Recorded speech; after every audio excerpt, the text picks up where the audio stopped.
Good hearing and communication are important at all stages of life. It is from this backdrop that audiologists are calling upon the government to invest in cost-effective interventions that will benefit people with hearing loss and bring financial gains to the society. They disclosed this at the presser to commemorate the World Hearing Day at Kampala Audiology and Speech Center. They also advised the government to integrate person-centered ear and hearing care within the national health plans for universal health coverage. And we also, all the things that we use, the hearing aids, the cochlear implants, we all import them. And it depends on the persons who manufacture them. So the cost is still very high, it's pretty expensive. The cochlear implant, and I can say we are the cheapest probably in the world, and in East Africa, I'm sure we are the cheapest. For two will be 15,000, around 15,000 US dollars. And that's because we give you the second one at half price. And so we thank our partners, Medel, they're the ones who give us also half price. And the other challenge we're having is people have medical insurance, but they don't include ear care. There are very few insurances that pay for their patients or our clients who come here. Very few. And of course, we'd be very grateful if the government subsidized the cost of purchase. Look, the thing is, it is very heartbreaking for parents. Many parents come and we've interacted with them, and fathers come depressed and break down.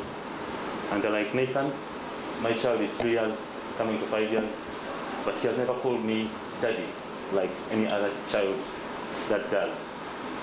That is too heartbreaking for anybody to listen to, and they're asking for what can we do.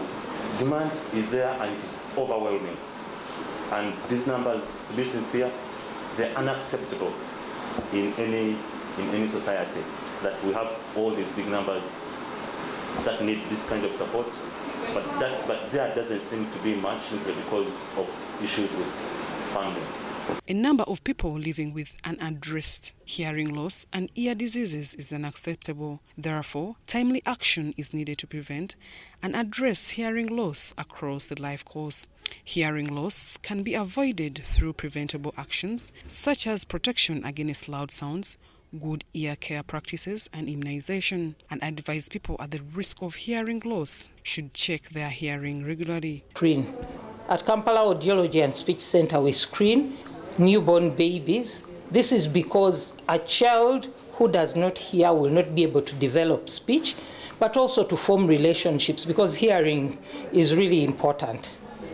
So we do screen babies, then we screen school-going children, and this we do because we want them to be able to perform well in class. If they don't hear the teacher, they will not do this. We also screen susceptible populations. We screen the people who work in noisy environments, those who work in industries, those who work in telecom call centers or any other call center.